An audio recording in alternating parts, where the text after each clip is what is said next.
Hello, my name is Scott from Picker's Paradise here in Nashua.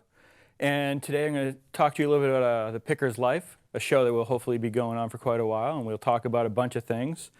It's going to be kind of like a little bit of an Antiques Roadshow / American Pickers, a little bit of history mixed in. We're going to talk about individual pieces. We're also going to talk about information about those pieces in specific, and then we'll also branch out. We'll talk a little bit about the periods they were made in, how they were used, why they were made, things of that nature.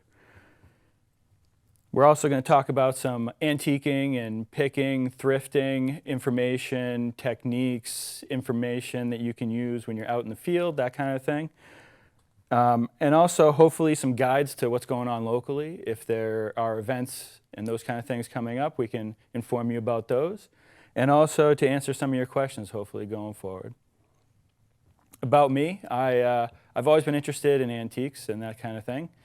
I grew up very interested in the tchotchkes and knickknacks around the house at my grandmother's. I love old churches. I was always interested in the glass work and all the sculpture and other art, carved wood, that kind of thing. I started collecting baseball cards in the 1980s and 90s, which if you were, it's probably the worst period of time you could have been collecting. But I learned a lot about, hobbies and that kind of thing. Then I also started yard sailing back in the early 2000s and selling stuff on eBay, just as a way to make a little extra money, have some fun. I started buying storage units about 5 to 10 years ago and turned that into the business I actually have today at Picker's Paradise. I transitioned more into the antique and vintage fields rather than sticking with selling pretty much anything soup to nuts. But by all means, I am definitely not an expert on antiquing or vintage or anything like that. I am a student of whatever I can find and learn, and part of my joy in picking and antiquing is finding items and actually doing research on them, learning about them, and finding about what has value, what does not have value in each different genre, you could say, of antiques and collectibles. So I have a couple pieces for you here today. And these first pieces here, they are what people refer to as uranium glass. Now, uranium glass started off in the late 1800s. They started creating glass with somewhere between 2 and 25% uranium. From what I've read and learned, that most of the higher percentage uranium is the older glass, created before when the height of uranium glass was, which was during the Depression glass era. And we'll get to more of that later. The reason that uranium glass ended being made was pretty much because at the height of the 1940s, back when World War II was raging and the Cold War to follow, all the uranium that was around wasn't being used to make glassware anymore. It started being used to make other things, as we all know. So uranium glass is also known by a couple other names. Canary glass or Vaseline glass is the most popular one that you'll hear out there as well. Now, the reason it was called Vaseline glass is because of the color of the glass. Now, you might be able to see these a little bit. They are like a brightish green. The typical uranium glass that was first created back when it gained the name Canary Glass or Vaseline glass was because the mix was made basically with just the uranium oxide or the diuranate oxides that they use to make the glass, or they add into the glass to make it is what it is. So the uranium is actually like a yellowish substance. So when they added it to glass, they got more of a yellow glass, which kind of looked at the time like the Vaseline that was available on the market those days. So they started coloring the glass in the 1900s to get more of a green color rather than a yellow color. So if you find uranium glass that is yellow, you're actually dealing with something that's probably closer to the turn of the century rather than up to the 1940s. They still do make uranium glass today in different colors because they actually use it for testing uranium, Geiger counters, that kind of thing. They make little trinkets, glass balls with them in it, heart shapes, that kind of thing. It's more of a commercial product, just knick-knack type thing than it is anything usable. But the uranium glass that was actually used back in the day, like this parfait glass here and this syrup dispenser, were actually used in everyday real life. They're not hazardous for the most part, unless you're using it every day, all day, eating the glass as well as, using it. Now, the one cool thing about this glass is the fact that it will fluoresce. Now, what I mean by that is when you shine a black light on this glass, it will glow like a purplish blue glow. And that's actually one of the ways that you can find out if it is actually uranium glass, is by using a black light to put the black light on the glass and you'll get a reaction. So I have a little handy dandy Craftsman Blacklight flashlight that I got at a hardware store. Few bucks. I leave this in my backpack whenever I go out picking and that kind of thing, just to make sure. I can always test things on the spot. You might be able to see a little bit there. You can get a little bit of the fluorescent. In the thicker parts of the glass, you usually see it a little better. If you go like this, there we go. You get a little bit there. But it's definitely one of the tools of the trade, and one of the things I use to test everything I end up finding, one way or another, to make sure that it is actually uranium glass and not just green colored glass. Because, like I said, the green coloring is actually something that's been added to the glass to make it green, rather than the uranium itself turning it green. Now, as I mentioned before, that most uranium glass you'll find is depression glass. Now, depression glass is actually named for what it sounds like. It was named during the Great Depression because that's when it was created. It was a very inexpensively made glass, usually relatively thin, not very durable. It was mostly machine made in presses. So there was pretty much pattern presses that were used over and over again. The machines could produce about 1,000 pieces a day. So they would stamp this glass out, and the manufacturers of the glass wouldn't actually sell it directly to the consumer. They'd actually sell this glass to companies in other industries. So the glass would be sold to everything from food manufacturers to your local movie houses to department stores, grocery stores, any kind of thing like that by the cases. And most of this depression glass was always utilitarian in nature.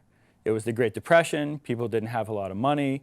So if people could go and find glassware that they could actually use at home, cheaply, inexpensively, as a free gift or an incentive to shop somewhere, it was helping them make ends meet. They could use their money other places.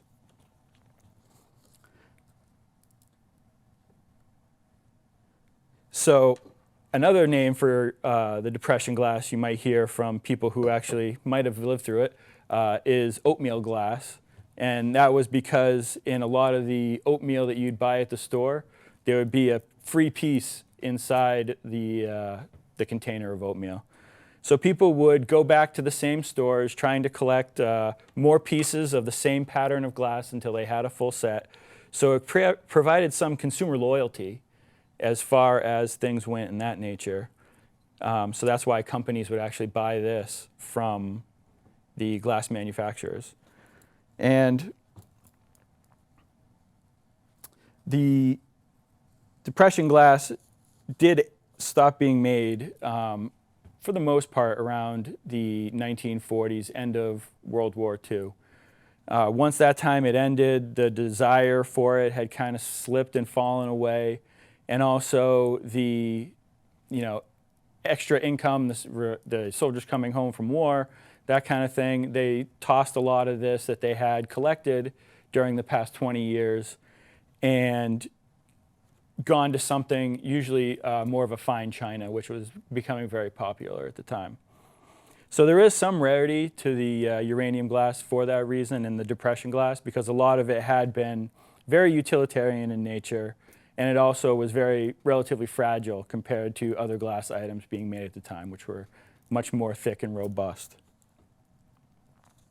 The manufacturers of the depression glass were mostly in the Ohio River Valley area.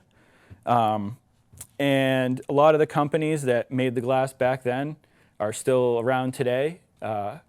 Hawking and Anchor Hawking was a company that did a lot of it, as well as Westmoreland, Hazel Atlas, which still made glassware for decades afterwards.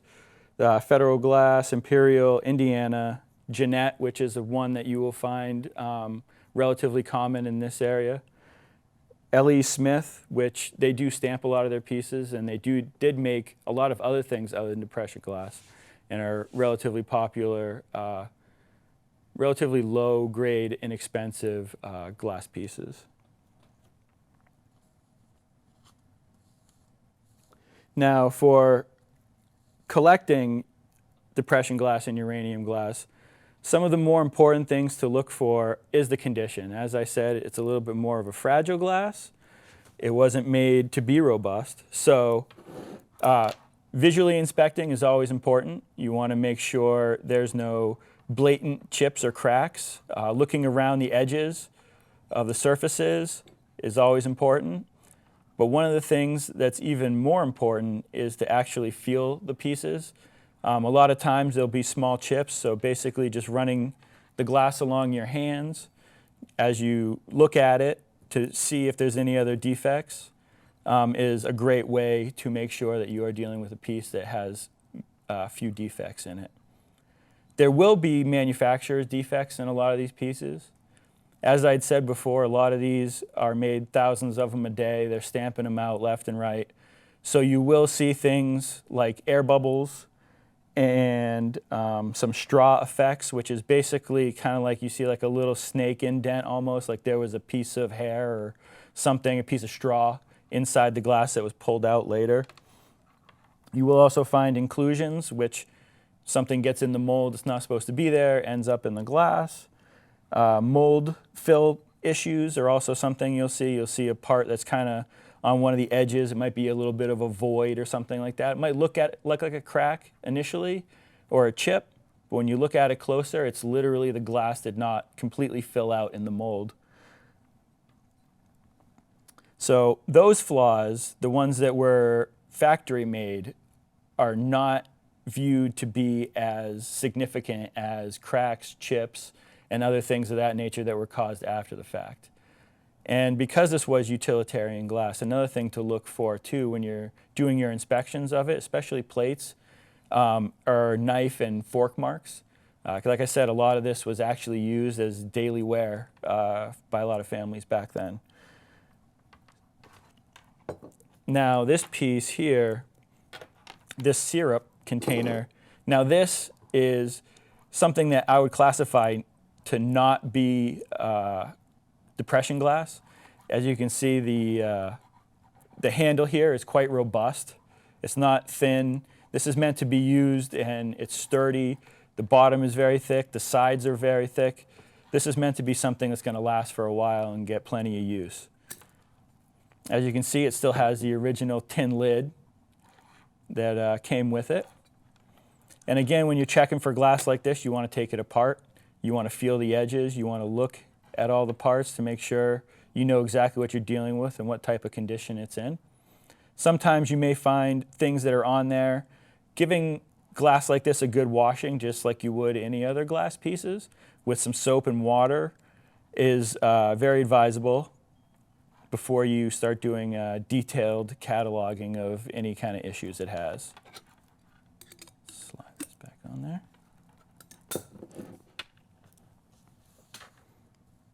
All right. Now, there is some great resources for uranium glass and depression glass all over the internet. And as I said, I'm a researcher more than an expert on anything. So it's always great when you do research. One of the things you got to look for is corroborating information. the more sites you can find with the same information being said over and over again is what you want to go with typically. As I said, most of the uranium glass is patterned, and those patterns are recorded in places online. And there's also books on the subject. There's a collector's encyclopedia of depression glass by Gene Florence. And that has all the patterns that were made pretty much in the depression glass era, of which you'll find most of the uranium glass that is out there. So this piece here, it's hard to see, I'm sure, in the camera, but it has a nice little 3-leaf clover and vine around the top and around the base. So it's very identifiable by that. Pieces like this was actually, I believe, a Hazel Atlas piece, this syrup, and it is completely unmarked. So things like this do require more research because without a marking or a real pattern to them, they're much more difficult to identify. The Google Picture app is actually a great place to start. You'll be able to find usually some information about pieces that it might actually come up the exact piece you're looking at. Sometimes you get lucky, sometimes you don't, and you got to do a little more digging. But that's part of the fun of doing all this, is finding out what you got. Now, there were some uranium glass pieces and depression glass stuff that was reproduced over time by some of the manufacturers. They had little spurts of popularity again. There was a little spurt in the 1980s, I guess, from the research I had done where it gained some more popularity. And I've actually found that uranium glass and some of the depression glass colors, because the depression glass was made in all kinds of colors. Pinks, blues, greens, yellows. There's some clear stuff, but not as much as the bright and beautiful colors. And, you know, it was just another way to add a little bit of life to a very dreary time in the home. So definitely have fun exploring uranium glass. And we're going to move on to this other piece I brought with me today. So this here is actually a clock case that most likely during the Depression was made into a vanity for a bathroom. So as we had said with the depression glass, the time was, you know, you'd try to save a buck everywhere you could. So when the clock didn't work anymore,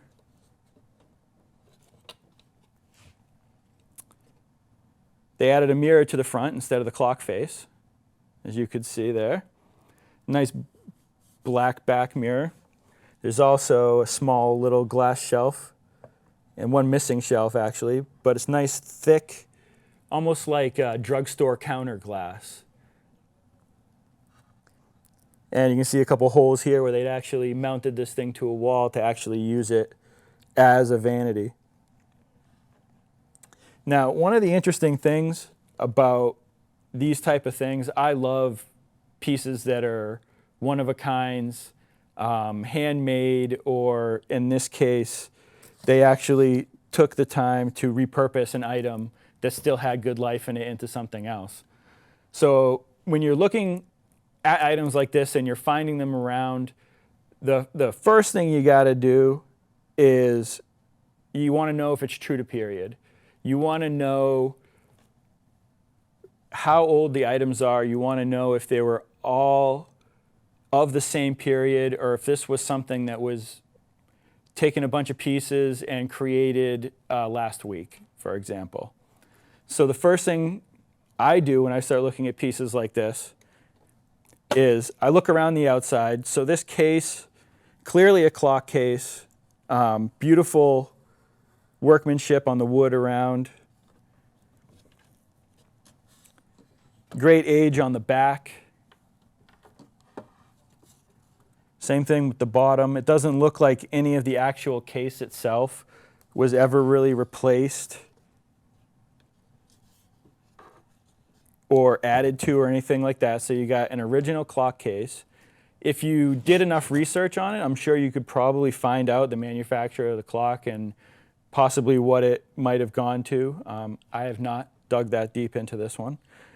So the next thing to look at when you look at the other parts is nails and screws are hugely important in dating items.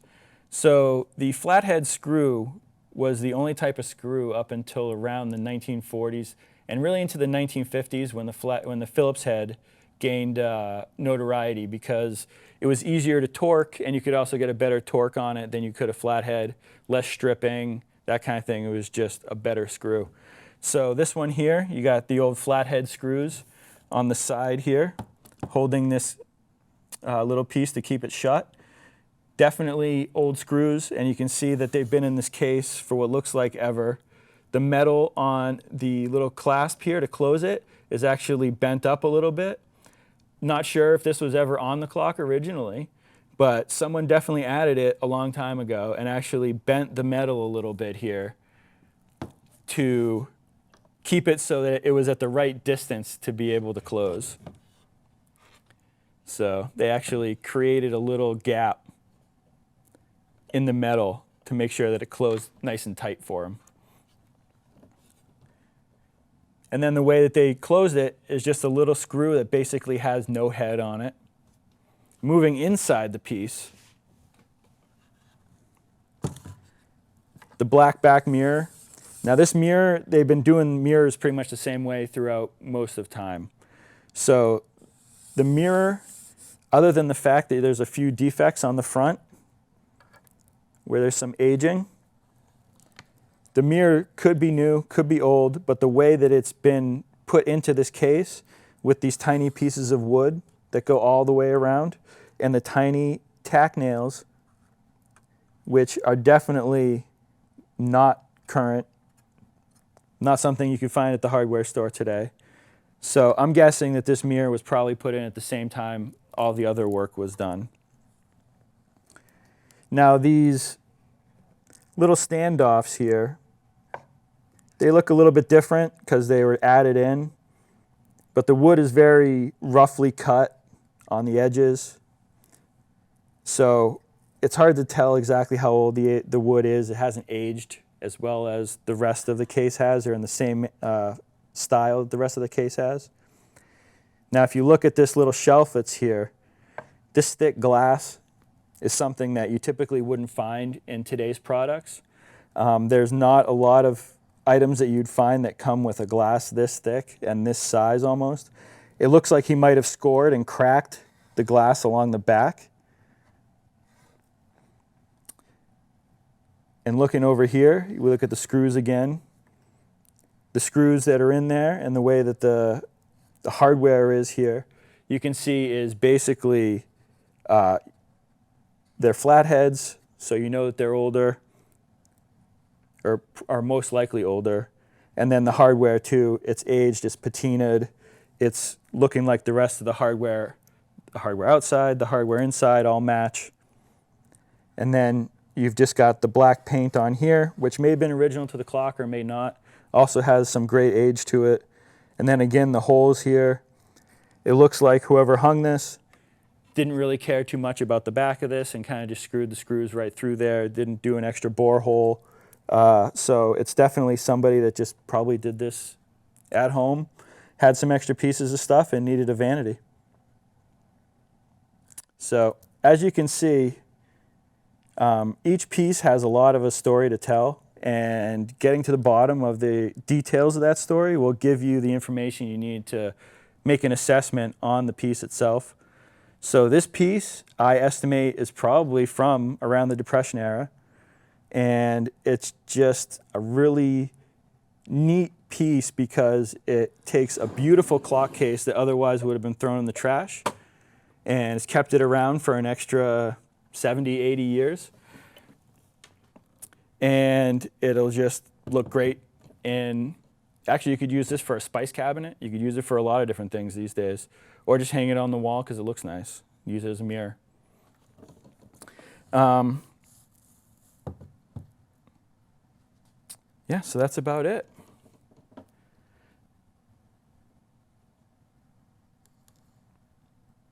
So I look forward to coming and sharing with you guys some more interesting items and also some more knowledge of anything that I can pass along to you guys to help you with your picking, with antiquing and thrifting and that kind of thing. Next week, I hope to bring in some local items possibly, and we'll talk about some local history while we're at it. So I'm looking forward to that, and possibly we'll have some guests in the future, bring on some people who can talk about subject matter that they are actually experts in, or a lot more expert than I am, for sure. But thank you so much for your time, and look forward to seeing you guys again.